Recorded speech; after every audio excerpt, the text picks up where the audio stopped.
이번 영상에서는 밤중 수유에 대해서 말씀을 드리겠습니다. 밤중 수유 말 그대로 밤에 수유를 하는 것인데요. 많은 부모님들이 밤수, 쉽게 말해서 이제 줄여서 밤수, 끊기가 어렵다고도 말씀을 많이 하십니다. 그런데 저는 이 밤수야말로 정말 적정 시기에 끊어야지 아이가 잘 잘 수 있는 방법 중에 하나라고 말씀을 드리고 싶어요. 저는 가장 먼저 말씀드리고 싶은 건 이 밤수 끊기 어렵지만 제때 끊어야 한다라고 말씀을 드리고 싶습니다. 왜냐하면 아이들이 밤에 자다가 일어나서 이렇게 수유를 하는 것 자체가 아이의 숙면을 방해하기 때문이기도 하고, 그리고 밤중 수유를 계속 하게 되면 이유식하고 공존하는 게 있어서 좀 어려움이 생깁니다. 그러면 밤수는 언제 끊어야 하느냐? 분유로 수유를 하는 아이의 경우에는 4개월, 그리고 모유 수유하는 아이의 경우에 6개월 정도면 밤수를 끊어야 한다고 합니다. 왜 분유 수유가 더 일찍 끊어도 되는 걸까요? 모유보다 분유가 좀 더 포만감이 오래 가기 때문에 아이를 재우기 직전에 마지막 수유, 막수라고도 부르죠. 이 막수 때 분유를 배불리 먹이고 나서 조금 더 오래 지속적으로 아이가 자는 동안은 수유를 하지 않아도 된다. 그런 맥락으로 이해를 하시면 될 것 같아요. 지금 분유와 모유에 대해서 지금 말씀을 드렸는데 모유 수유의 경우에 밤수 끊기가 사실은 조금 더 어렵습니다. 저는 13개월 정도 모유 수유를 한 케이스였는데요.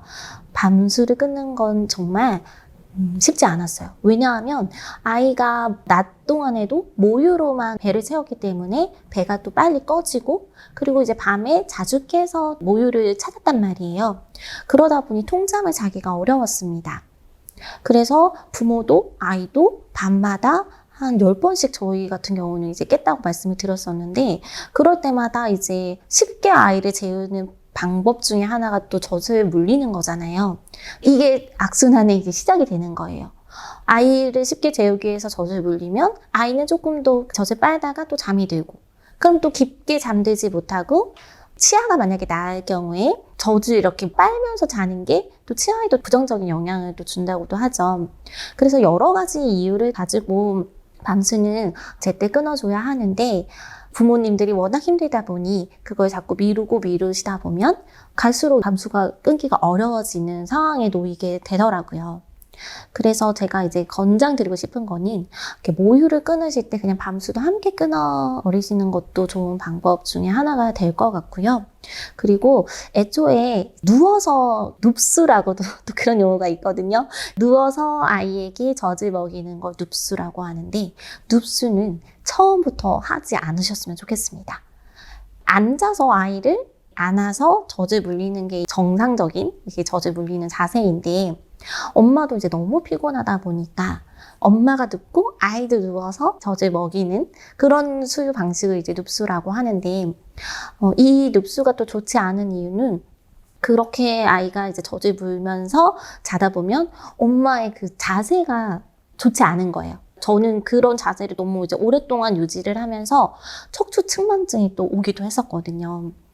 왜냐하면 아이가 또 예민하니까 젖을 물고 자다가 빠지면 또 울고, 그러면 저는 다시 또 젖을 물리고, 그런 순간들이 계속 반복이 되면서 수면 자세가 또 좋지 않았고, 그런 것들이 결국에 나중에는 더 끊기 어려운 상황으로 가게 됐던 것 같습니다. 그래서 미리 이런 부분들을 좀 인지하셔서 밤수는 길게 한다고 좋은 것이 아니구나. 그리고 유아식을 시작하기 전에 밤수는 딱 그 기간에 맞춰서 끊어주는 게 필요하구나를 생각하셔서 아이를 키우실 때 이런 부분 좀 도움을 받아가셨으면 좋겠습니다. 그리고 밤수와 연관해서 공갈 젖꼭지 사용에 대해서 좀 말씀을 드릴게요. 공갈 젖꼭지, 흔히들 말씀하시는 쪽쪽이. 이 쪽쪽이를 사용할 경우에는 육아가 한층 더 쉬워집니다. 무슨 말이냐면, 이 공갈 젖꼭지는 이제 엄마 젖꼭지 대신에 가짜로 젖꼭지를 이제 물리는 거잖아요. 그러면 아이가 그게 이제 엄마 젖꼭지인 줄 알고 그걸 쪽쪽쪽쪽 빨면서 평온함을 느끼고 잠이 드는 상황이 되는 건데요. 예민한 아이들의 경우에 이 공갈 젖꼭지를 물지 않는다는 게 또 문제더라고요. 그래서 만일 내 아이가 공갈 젖꼭지를 물어준다면 그건 정말 감사한 일입니다. 근데 제가 왜 이 말씀을 지금 드리냐면 저는 그 당시에 또 어떤 얘기를 들었었냐면 아이가 이 공갈 젖꼭지를 뭐 너무 빨리 물면 아이의 뭐 치아에 좋지 않고 그리고 또 뭐 그게 또 습관이 되면 나중에 끊기가 어려워서 안 물리는 게 좋다. 뭐 이런 또 얘기를 들어서 처음에 신생아 때 제가 이제 한번 이렇게 물려봤다가 그때 아이가 이렇게 쪽쪽쪽쪽 빠는데 그게 너무 신기했는데 지금 이거 물리면 안 된다고 했지? 하면서 그거를 이제 뺐던 그런 기억이 나요. 그런데 나중에는 저희 아이는 엄마 젖꼭지를 물고 나서는 예민한 아이들은 또 특히나 굉장히 그 감각을 잘 구분하기 때문에 쪽쪽이가 가짜라는 걸 너무 잘 알아서 그냥 확 빼서 던져버리는 그런 사태에 이제 이르렀었거든요. 그래서 그때 시중에 나와 있는 공갈 젖꼭지를 제가 브랜드별로 다 구입해서 어떻게든 물려보려고 시도를 했었는데 다 실패했었던 경험이 있습니다. 그래서 공갈 젖꼭지 나중에 끊기 어렵다. 하지만 다 때 되면 끊고요. 그리고 그걸로 인해서 뭐 치아가 잘못됐다는 아이는 정말 거의 본 적이 없습니다. 그냥 이론적인 이야기인데 너무 그런 거에 연연해서 신경 쓰다 보면 더 중요한 걸 놓칠 수도 있다는 생각이 들어요. 이 공갈 젖꼭지는 정말 아이가 그냥 물어준다면 땡큐. 너무 걱정하지 마시고 사용하시고 나중에 아이가 이제 공갈 젖꼭지에 너무 이렇게 길들어진 아이가 조금 커서도 이렇게 엄지손가락을 이제 대신 빨아서 이렇게 문제가 되는 경우가 발생을 하게 되는데 또 그때그때 맞게끔 부모님들이 대처를 하실 수 있기 때문에 자면서 공갈 젖꼭지 무는 거 저는 괜찮다고 생각을 하고요. 그리고 이제 공갈 젖꼭지로 이제 아이를 재우고 키우신 분들이 근데 자다가 이게 쪽쪽이가 빠져서 아이가 이제 깨서 울면 쪽쪽이 셔틀이라고 하거든요.